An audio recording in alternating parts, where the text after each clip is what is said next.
TTD నూతన పాలక మండలి తిరుమల శ్రీవారి బ్రహ్మోత్సవాల ఏర్పాట్లపై సమావేశం నిర్వహించింది. ఈ సమావేశంలో తీసుకున్న నిర్ణయాలను టీటీడీ చైర్మన్ బిఆర్ నాయుడు వెల్లడించారు. ఇది నూతన పాలక మండలికి తొలి బ్రహ్మోత్సవాలు కావడంతో గతంలో కంటే ఘనంగా నిర్వహించేందుకు ఏర్పాట్లు చేస్తున్నారు. సెప్టెంబర్ 23న బ్రహ్మోత్సవాలకు అంకురార్పణ జరుగుతుందని బిఆర్ నాయుడు తెలిపారు. సెప్టెంబర్ 24 నుండి అక్టోబర్ 2 వరకు బ్రహ్మోత్సవాలు వైభవంగా జరుగుతాయి. సెప్టెంబర్ 24న మీన లగ్నంలో ధ్వజారోహణం ఉంటుంది. అదే రోజు రాష్ట్ర ప్రభుత్వం తరఫున ముఖ్యమంత్రి చంద్రబాబు నాయుడు దంపతులు శ్రీవారికి పట్టు వస్త్రాలు సమర్పిస్తారు. సెప్టెంబర్ 25న సీఎం పీఏసీ 5ను ప్రారంభిస్తారు. సెప్టెంబర్ 28 సాయంత్రం 6 గంటలకు జరిగే శ్రీవారి గరుడ సేవకు 3 లక్షల మందికి పైగా భక్తులు వస్తారని అంచనా. భక్తులకు ఎటువంటి ఇబ్బందులు కలగకుండా కట్టుదిట్టమైన ఏర్పాట్లు చేస్తున్నారు. గతంలో జరిగిన లోపాలను దృష్టిలో ఉంచుకుని వాటిని సరిదిద్దుతున్నారు. గరుడ సేవ రోజున 3 లక్షల మజ్జిగ ప్యాకెట్లు పంపిణీ చేయనున్నారు. తప్పిపోయిన పిల్లలను గుర్తించేందుకు జియో ట్యాగింగ్ విధానాన్ని అమలు చేయనున్నారు. విద్యుత్ అంతరాయం లేకుండా ప్రత్యేక ఏర్పాట్లు చేశారు.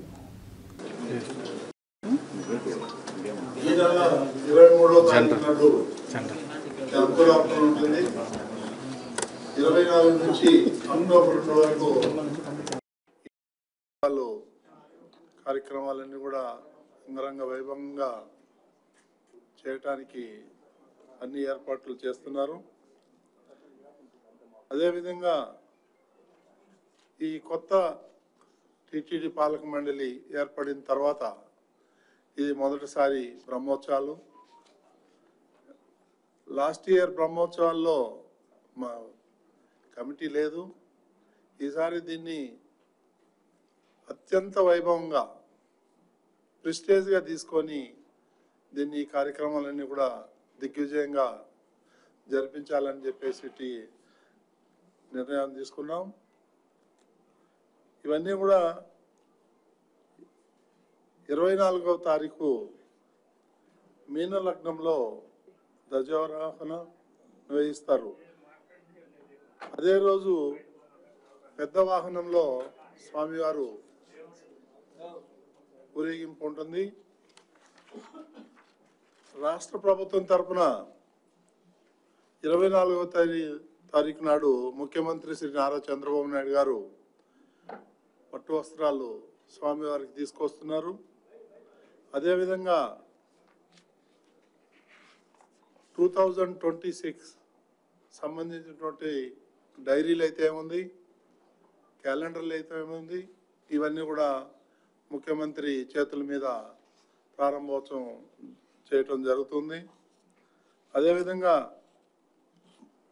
మరుసటి రోజు 25వ తారీఖు ముఖ్యమంత్రి చేతుల మీదుగా పిఏసీ 5 వెంకటాద్రి నిలయం ఏదైతే కొత్తగా భవనం నిర్మించామో దాన్ని కూడా చంద్రబాబు నాయుడు గారు దాన్ని ప్రారంభిస్తారు. ఇది ముఖ్యమంత్రి గారి యొక్క ప్రోగ్రాం. అదేవిధంగా భక్తులకి ఎలాంటి అసౌకర్యం కలగకుండా ఎప్పటికప్పుడు ఇస్రో వారి సౌజన్యంతో క్రౌడ్ మేనేజ్మెంట్కి వాళ్ళకి ఇవ్వటం జరిగింది. వాళ్ళు మినిట్ టు మినిట్ వాళ్ళు దీన్ని మానిటరింగ్ చేస్తూ ఉంటారు. అదేవిధంగా వచ్చే భక్తులకి పనులు నింపుగా ఉండే దానికోసం ఈ విద్యుత్ దీపాలు అయితే ఉంది, ఈ ఫ్లవర్ డెకరేషన్ అయితే ఉంది. ఈసారి అన్నిటికన్నా భిన్నంగా బ్రహ్మాండంగా జరగాలనేది ఈ బోర్డులో నిర్ణయం తీసుకున్నారు. దానికి చాలామంది ఈ డోనర్స్ కూడా ముందుకు రావటం జరిగింది.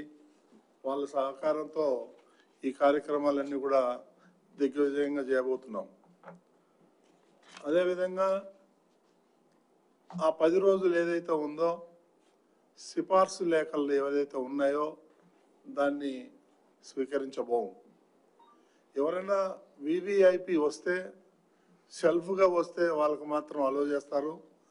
వాళ్ళ రికమెండేషన్స్ తీసుకొస్తే మాత్రం అలౌ చేయకూడదు అనేటువంటిది ఒక నిర్ణయం తీసుకోవడం జరిగింది. ఈ ప్రోటోకాల్ ఉన్న వాళ్ళకు మాత్రమే వివిఐపి దర్శనం ఇవ్వటం జరుగుతుంది 10 రోజులు. అదేవిధంగా ఈ 10 రోజులు అదనంగా ఒక 8 లక్షల లడ్డూలు తయారు చేయాలని భక్తులకి ఎలాంటి అసౌకర్యం కలగకుండా భక్తులకి కావాల్సినన్ని ఈ లడ్డూ ప్రసాదాలన్నీ కూడా ఇవ్వాలని చెప్పేసి నిర్ణయం తీసుకోవటం జరిగింది. అదేవిధంగా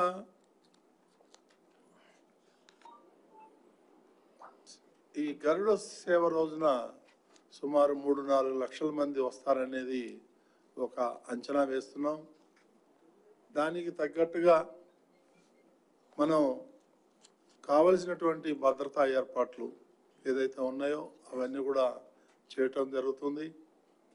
ఈ పోలీస్ డిపార్ట్మెంట్ 4,500 మంది పోలీసు, ఒక 300-400 మంది ఈ వాలంటీర్సు, ఈ విధంగా ప్రతి ఒక్క స్టెప్లోనూ కూడా ఆచితూచి నిర్ణయాలు తీసుకొని ఎలాంటి ఇబ్బందులు జరగకుండా భక్తులకి కమాండ్ కంట్రోల్ రూమ్ పెట్టడం జరిగింది.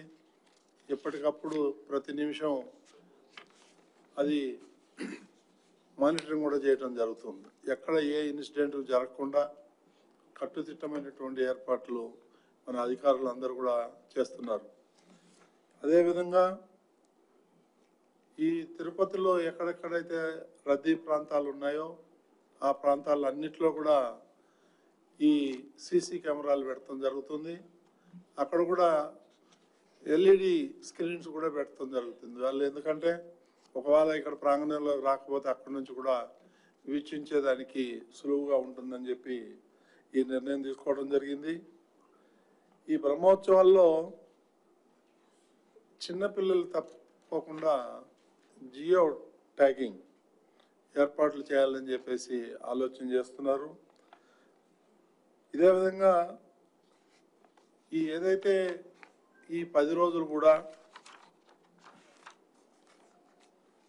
విద్యుత్ సరఫరా దాన్ని ఎలాంటి లోపం లేకుండా దానికి కావాల్సినటువంటి చర్యలన్నీ కూడా మన అధికారులందరూ కూడా ఎప్పటికప్పుడు పర్యవేక్షించి అన్ఇంటరప్టెడ్ పవర్ వచ్చే విధంగా చర్యలు తీసుకుంటున్నాం. ఈ విధంగా చెప్పుకుంటూ పోతే చాలా పారామీటర్స్ తీసుకోవటం జరిగింది. ఈసారి ఎప్పుడు లేని విధంగా కనీ విని ఎరుగుని రీతిలో ఏర్పాట్లు జరుగుతున్నాయి. మీరందరూ ఇప్పటికే చూసుండొచ్చు. కాబట్టి ఎలాంటి అసౌకర్యాలు కలగకుండా చేస్తున్నాం. ఇవన్నీ కూడా దేశ విదేశాల్లో ఉండేటువంటి వాళ్ళు వీక్షించేదానికి హెచ్డి క్వాలిటీలో ఎస్విబిసి ద్వారా